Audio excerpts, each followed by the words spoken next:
Taryn never imagined that love could turn into a war of signatures and lawyers. He once believed marriage meant partnership, laughter, and late-night dreams about the future. But as he stood outside his own house with a duffel bag in hand, watching the curtains close on him, all he could think about was how easily everything had been taken away. His wife, Lena, had won $9 million in the lottery and, almost overnight, decided he no longer belonged in her life. He came from humble beginnings, a modest 3-bedroom home that always smelled of laundry detergent and his mother's stew. His father was the kind of man who fixed things even when they weren't broken just to stay busy. Taryn grew up believing that hard work was enough to earn respect. After high school, he bounced from one job to another: bartender, hardware store helper, finally manager at a local sports shop. He didn't make much, but he made it honestly. Lena came from another world entirely. Her parents, Mr. and Mrs. Holst, owned several properties, drove luxury cars, and spoke in the kind of calm voices that carried quiet authority. When Taryn first met them, he tried his best to impress them, but nothing he said ever seemed to land right. "So, you manage a shop?" Mr. Holst had asked once, smiling thinly. "That must be fulfilling." Taryn had smiled back, pretending he didn't notice the hint of disdain. Mrs. Holst was a tall, elegant woman with a gaze that could strip a man of confidence. She didn't raise her voice, she didn't need to. One raised eyebrow from her could silence an entire room. Taryn had often wondered if Lena inherited that quiet power, that ability to make someone feel small without saying a word. When Taryn proposed to Lena, he thought love had conquered the gap between their worlds. He was wrong. A week after the engagement, Mr. Holst called him into his study, a room that smelled of leather, old books, and dominance. "You'll need to sign a prenuptial agreement," the man said, sliding a folder across the desk. "It's standard procedure in our family." Taryn hesitated, confused. "A prenup? But Lena and it's not about trust," Mr. Holst interrupted smoothly. "It's about protection."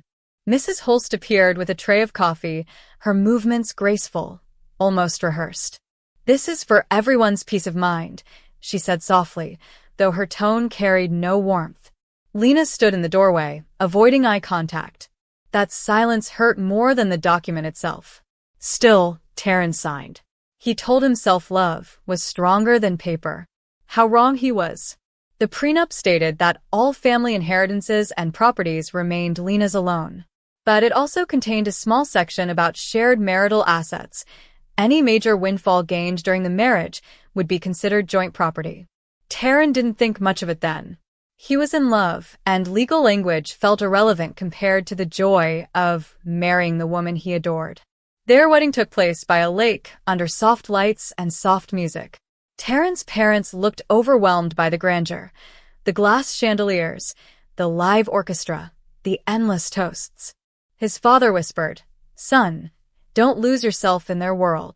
But Taryn smiled, too enchanted by Lena's glow to hear the warning. For a while, life seemed manageable. They lived in a cozy condo that her parents helped them buy. Mr. Holst called it a wedding gift, though Taryn noticed how the man liked to remind him of that generosity every chance he got. "Remember, this roof exists because of us," he'd say casually during dinners. Lena would roll her eyes and change the subject, but the message always lingered. Then came the day everything changed. Lena called him from her car, voice trembling with excitement. "Taryn, you won't believe it. I just hit the jackpot. $9 million. He froze, unsure if she was serious. "You're joking." "I'm not," she squealed. "A gas station ticket, can you imagine?" Taryn laughed, dizzy with disbelief. "Baby, that's incredible. We can travel, buy a house." But before he could finish, she interrupted softly. "Let's keep it between us for now. No one needs to know yet. Not even your parents." Her tone was different. Secretive. It was the first time her joy made him uneasy. For the next few days, Taryn watched Lena transform. She spoke quickly, made secret phone calls, and started meeting with people he didn't recognize.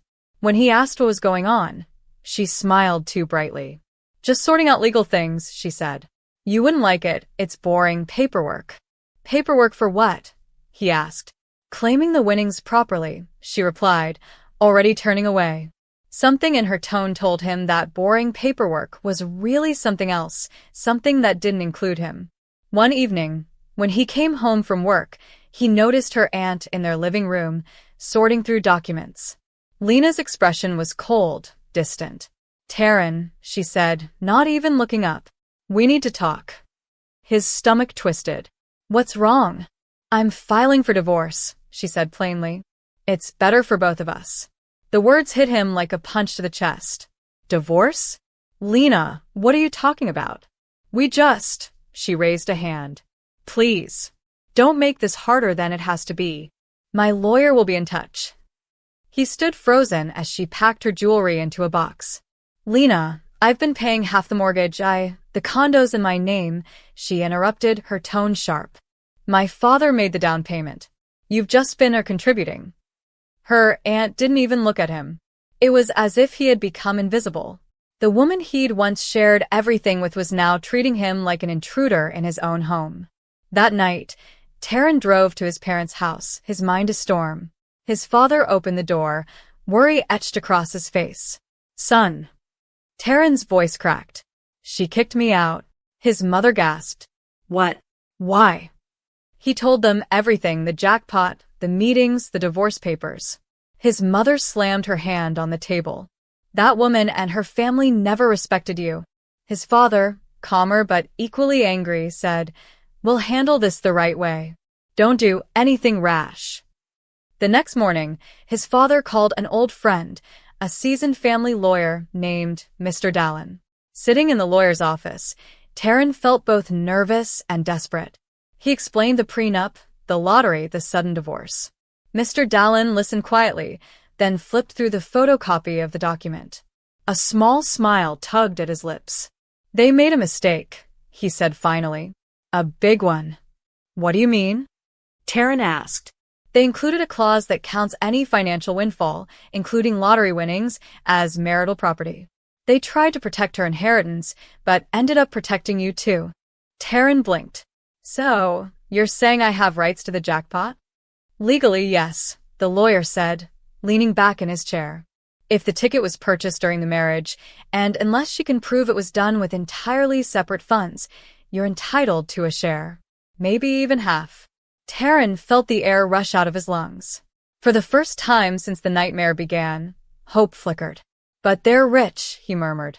"They'll hire a dozen lawyers."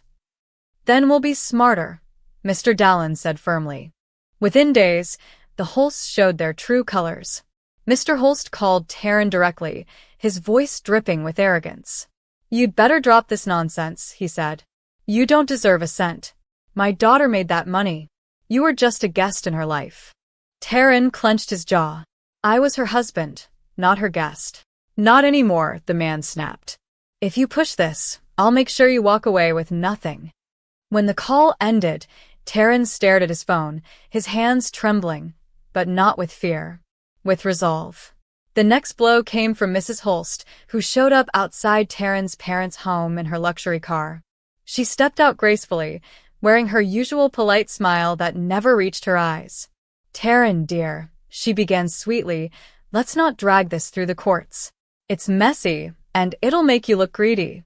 Take this offer." She handed him an envelope. Inside was a check, a pitiful amount compared to what was at stake. "This wouldn't even cover what I've paid toward the house," he said bitterly. "It's generous," she said coolly. "You're lucky we're offering anything." He handed the envelope back. "No deal, Mrs. Holst. You kicked me out of my home and called me a leech. Now you want me to disappear quietly? Not happening." Her polite mask cracked for the first time. "You'll regret this," she hissed. "We always win." Taryn looked her in the eye. "Not this time." That night, his lawyer filed a motion to freeze all lottery-related accounts under Lena's name until ownership could be decided. It was a bold move, and it made the Holsts furious. Soon, rumors began to spread. Friends texted him asking if it was true he'd tried to steal Lena's winnings. Some stopped talking to him altogether. "They're painting you as a gold digger," his lawyer warned. "It's their strategy. Break your reputation so you'll settle." Taryn sighed. Let them talk. The truth's on our side. His boss at the sports shop called him in privately. Heard about the drama, he said. Her father tried to get me to fire you. I told him to get lost. Taryn smiled faintly for the first time in weeks. Thank you, he said quietly. Means more than you know. The days before the court hearing were a blur. Taryn barely slept. His mother would peek into his old bedroom at night, whispering prayers under her breath. They think money can buy everything, she said one morning as she served him breakfast. But God doesn't sleep. His father, more pragmatic, sat across the table with folded arms. We fight this with facts, not anger. Remember that. Taryn nodded, grateful. For the first time in years, he felt like the little boy they used to protect. Only now, the war was bigger. A week later, his lawyer, Mr. Dallin, called. We've got a date, he said. Preliminary hearing, next Tuesday. Taryn's stomach tightened. Will Lena be there? She has to be, the lawyer said. And most likely her parents too. He paused. Brace yourself, son. They'll try to break you emotionally before they lose financially. Taryn exhaled slowly. Let them try. That Sunday, Lena called for the first time since she kicked him out. Her voice was hesitant. Taryn, I didn't mean for things to get so ugly, she said softly. Then why did you throw me out? He asked, his tone low. My parents said it was for the best, she murmured. They said you'd just come after the money. You really believe that? He asked, hurt rising in his chest. You think I married you for cash? Silence filled the line before she whispered, I don't know what to believe anymore. Then she hung up. When Tuesday arrived, Taryn dressed in his only black suit. His mother pinned a small silver cross to his pocket, whispering, Walk in with grace, not anger. As they arrived at the courthouse, the air felt heavy, thick with tension. Lena was already there, seated beside her parents and a cluster of well-dressed lawyers. She avoided his gaze. Mr. Holst smirked, leaning toward one of his attorneys. Mrs. Holst stood tall, her expression unreadable. Inside the courtroom, the judge, a stern woman with gray streaks in her hair, took her seat. We're here for preliminary matters regarding marital assets in the Holst case, she announced. Lena's lawyer rose first, presenting her side, that the lottery ticket was purchased solely by her, using her own funds. When he finished, Taryn's lawyer calmly stood. Your Honor, that is incorrect. The ticket was purchased using a joint debit card tied to their marital account. A murmur rippled through the room. Mr. Holst's jaw tightened. That's a lie, he muttered under his breath, but the judge caught it. Sir, she said sharply, you are not the one addressing this court. He lowered his gaze, clearly unused to being silenced. Then, with steady composure, Mr. Dallin held up a copy of the prenup. This document was drafted by the Holst family's own legal counsel, he said. It explicitly includes all financial windfalls, including lottery winnings, as marital property. Their own words, Your Honor. The judge scanned the clause carefully, then looked at Lena's lawyer. Do you dispute this wording? The attorney hesitated. We believe the intent of that clause. Intent, the judge interrupted, does not override clear language. The text is plain. Mrs. Holst whispered something sharply to her lawyer, but it was too late. The damage was done. For the first time, Taryn saw fear flicker in their confident faces. During a short recess, Mrs. Holst approached him near the hallway. Her voice was low but firm. You could still end this quietly, Taryn. Take a modest sum and go away. You'll thank me later. He stared at her unblinking. You threw me out of my home and painted me as a thief. Why would I trust anything you offer now? Her eyes narrowed. Because I'm offering mercy. Mercy, he scoffed. No, you're offering silence. And I've been silent long enough. When they returned to the courtroom, the judge ordered that all lottery-related funds be frozen until the final ruling. Lena's lawyers tried to protest, but the judge cut them off. This is to ensure fairness, she said. No transfers, no withdrawals. Mr. Holst's face turned red with anger. He whispered something to Lena, who looked down, her fingers trembling. Taryn noticed her trying to avoid eye contact again, but this time, it wasn't guilt he saw. It was fear. After the hearing, reporters waiting outside tried to shout questions. "Mr. Taryn, are you suing your wife for the jackpot?" one asked. He simply said, "I'm not suing for money. I'm fighting for what's fair." Back home, his mother hugged him tightly. "You held your ground," she said proudly. But Taryn couldn't relax yet. He knew this was just the beginning.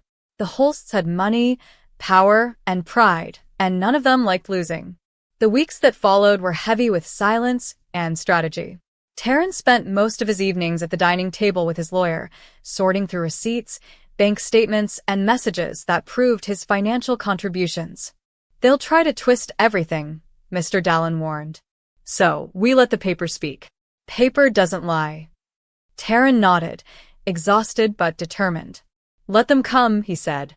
"I'm not backing down." Meanwhile, the Holsts launched their own campaign.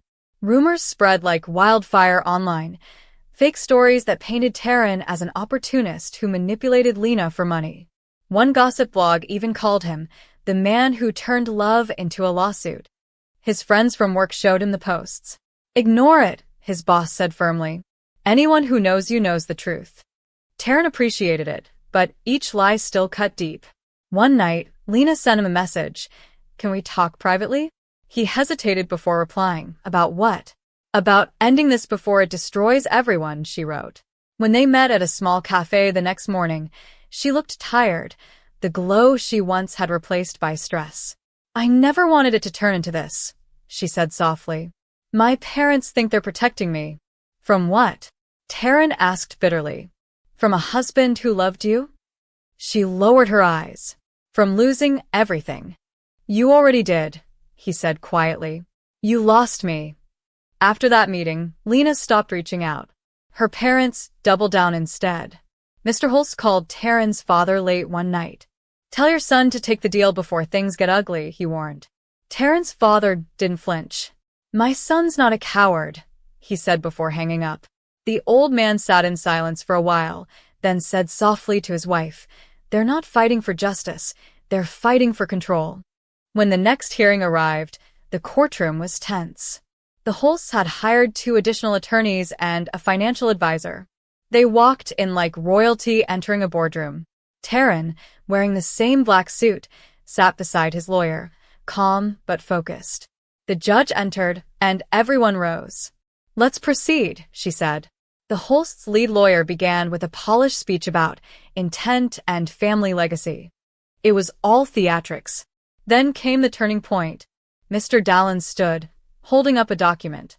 "Your Honor, this is the original clause drafted and signed by all parties. It states clearly that any financial windfall acquired during the marriage, including but not limited to lottery winnings, shall be treated as marital property." He paused, letting the words echo. "This is not interpretation. This is fact."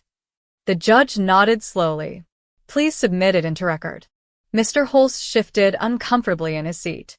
His lawyer tried to argue, claiming the clause had been misunderstood. The judge raised an eyebrow. "By your own legal team?" she asked dryly. The courtroom murmured. Lena kept her head down, her hands clenched in her lap. For the first time, she looked less like a rich woman defending her fortune and more like a trapped soul caught in her parents' shadow. During a recess, Taryn stood by the courthouse window, staring at the city below. His mother approached quietly. "You're doing well," she said. "Even when they throw dirt, you stay calm." He smiled faintly. "I'm just tired." She touched his arm gently. "That's what they want, to drain you. Don't let them." Her faith in him was like a light in all the chaos. As proceedings resumed, the Holsts' financial advisor took the stand, trying to claim the lottery money had already been secured in a trust under Lena's name. But Mr. Dallin was ready. "Who created that trust?" he asked. "Mr. Holst," the advisor admitted. "And when?" 2 days after the lottery claim. The judge's expression hardened. "That timing is concerning," she said. "You will provide full documentation by tomorrow." Outside the courtroom, reporters swarmed again. One shouted, "Taryn, do you feel vindicated?" He smiled wearily. "Not yet. But I believe truth has a way of surviving lies." Inside the courthouse corridor, Mrs. Holst glared at him. "You're embarrassing yourself," she snapped. "You could have had peace." He looked at her steadily. "Peace isn't silence, ma'am. Peace is justice." Her lips tightened, but she said nothing more. The next morning, the courtroom buzzed with anticipation. Journalists filled the benches. Even casual onlookers whispered as if sensing history in the making. When the judge entered, everyone rose. Terrence's hands were steady for the first time. He'd spent the night praying, not for revenge, but for fairness. As the hearing resumed, Mr. Holst looked like a man trying to maintain control of a collapsing empire. "Mr. Holst," the judge said firmly, "you were ordered to provide documentation on the trust fund." He nodded stiffly and handed over several folders. The judge scanned the pages silently before glancing up. This trust was established 2 days after the lottery claim, during the marriage. The court finds this attempt to conceal assets deeply troubling. Murmurs rippled across the room. Lena's lawyers exchanged nervous glances. Terrence sat quietly, listening, feeling the weight of months of humiliation slowly lift off his shoulders. He caught Lena's eyes briefly. There was something like apology there, small, fragile, and too late. She looked away before tears could form. Her parents, however, sat motionless, refusing to accept defeat. The Holst's main lawyer tried one last desperate tactic. "Your Honor," he said, "we ask the court to consider the moral context. My client's daughter purchased the ticket independently. It would be unjust for this man to benefit from her luck." The judge leaned back in her chair. "Moral context," she repeated. "You're asking me to ignore the contract your clients wrote and signed?" Her tone was razor-sharp. The law does not bend to convenience. When it was Terrence's turn to testify, he spoke simply. "I never wanted a fight," he said quietly. "I wanted a marriage. I loved Lena. I paid the bills, helped with the mortgage, tried to build a life with her. But the day she won, I became disposable. That's not love. That's ownership." His words hung in the air. The courtroom fell silent except for the scratching of the stenographer's pen. Mrs. Holst clenched her purse tightly, whispering harshly to her husband, "He's playing the victim." But her voice trembled. For the first time, her confidence cracked. Mr. Holst tried to keep his composure, but even he couldn't hide the growing defeat on his face. His world of control, the wealth, the status, the manipulation, was crumbling right before him. The judge called for closing arguments. Terrence's lawyer stood first. "This is not about greed," he said. "It's about fairness. The very agreement meant to protect one family's wealth has revealed that integrity cannot be bought. You cannot twist the law to punish love." The Holst's lawyer tried to counter, but the judge's face was already set. She had heard enough. When she finally spoke, her words cut through the air like thunder. "This court finds that the lottery winnings constitute marital property under the terms of the prenuptial agreement. Furthermore, the attempt to hide those funds through a trust is considered deceptive and unethical. The respondent, Terrence Holst, is entitled to a substantial share of the winnings, as well as reimbursement for his contributions toward the marital home." The Holsts sat frozen. Lena's lips parted slightly, as if to protest, but no words came out. Terrence didn't cheer. He didn't even smile. He just exhaled, a long, shaky breath that felt like freedom. The judge continued, "The final percentage will be determined based on equitable division, but the claim of total ownership by the petitioner is hereby denied." With a single strike of the gavel, the war was over. Mr. Holst leaned back, defeated. Mrs. Holst covered her face with her hands. Lena began to cry quietly, her mascara streaking down her cheeks. As everyone stood to leave, Terrence turned toward his ex-wife. For a brief second, she looked like the woman he once loved, vulnerable and real. "I didn't mean for it to end like this," she whispered. "Neither did I," he replied gently. "But your parents made sure it did." She nodded weakly, eyes glistening. For the first time in months, there was no anger between them. Only the sad understanding that love without trust is just a beautiful lie. Outside the courthouse, the air smelled like rain. Reporters rushed forward again, cameras flashing, microphones extended. "Mr. Terrence, How does it feel to win? One asked breathlessly. He stopped, thinking for a moment. It's not a win, he said softly. It's a reminder that fairness still matters. Then he walked past them into the drizzle, his parents waiting by the car. His mother hugged him so tightly he could barely breathe. You did it, my son, she whispered. You stood up for yourself. His father placed a steady hand on his shoulder. You fought with dignity. That's worth more than any jackpot. In the following weeks, things moved fast. The court finalized the distribution. Taran didn't get half, but the amount he received was still life-changing, enough to rebuild his life comfortably. The Holst's lawyers tried to appeal, but the judge's ruling was airtight. Even their influence couldn't twist the truth anymore. When the settlement check arrived, Taran didn't celebrate with champagne or parties. He sat at his parents' dining table, looked at the figure on the paper, and smiled faintly. Poetic justice, he murmured. He used part of the money to renovate his parents' home, the same 3-bedroom house that had raised him with warmth and honesty. He bought new furniture for his mother, fixed the roof that always leaked during the rainy season, and built a small porch where his father could sit every evening. When the work was done, his father smiled proudly. You didn't let them break you, he said. They thought they could crush you with wealth, but you reminded them that character is stronger. Lena, on the other hand, disappeared from the public eye. Taran occasionally heard from mutual acquaintances that she was struggling with guilt and depression. Her parents' reputation had taken a serious hit. The trust scandal made local headlines, and whispers followed them at every social gathering. Mr. Holst reportedly stopped attending public events altogether.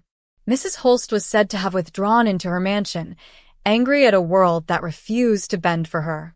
One afternoon, Taran received a letter, handwritten, unmarked, but instantly recognizable. It was from Lena. I don't expect forgiveness, she wrote. But I want you to know I never truly wanted that divorce. I let fear and pressure guide me. You deserved better. I hope you find happiness beyond what money can give. He read it twice, folded it carefully, and placed it in a drawer. He didn't hate her anymore. He just felt done. With time, Taran rebuilt his peace. He invested a portion of his settlement wisely, opening a small fitness store, something he'd always dreamed of. It wasn't flashy, but it was his. Every morning, he unlocked the doors himself, greeted customers with a smile, and went home with the quiet satisfaction of earning his own living. The freedom felt better than any luxury the Holst's world could have offered. One evening, his old boss stopped by the store. Heard about the business, the man said proudly. Looks good on you, Taran. Taran chuckled. Feels good too. They stood for a while, reminiscing about the old days. Funny how things turn around, the boss said. They wanted to bury you, and instead, they built your backbone. Taran smiled. Guess life has a sense of humor. Years later, whenever people asked him about the jackpot story, he didn't speak with bitterness. He would say, it wasn't about the money. It was about respect. And when they asked if he missed Lena, he would simply shake his head. I miss the version of her before the noise, before the fear. But people change when money whispers in their ear. His words often left listeners thoughtful and silent. Sometimes, on quiet nights, Taran would sit on the porch beside his father, watching the sky turn orange with sunset. His mother would hum softly in the kitchen, and the world felt right again. You know, his father said once, you didn't lose a wife, son. You lost a burden disguised as love. Taran chuckled softly. Maybe that's true. But I also gained peace, and that's priceless. In the end, the story of Taran and Lena wasn't just about betrayal or money.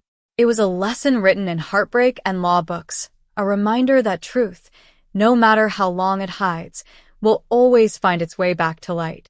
The prenuptial agreement that was meant to chain him became his key to freedom. As he watched the evening stars appear, Taran smiled to himself. They thought they ended my story, he whispered. But all they did was write my beginning. Please like, comment, and do not forget to subscribe for more.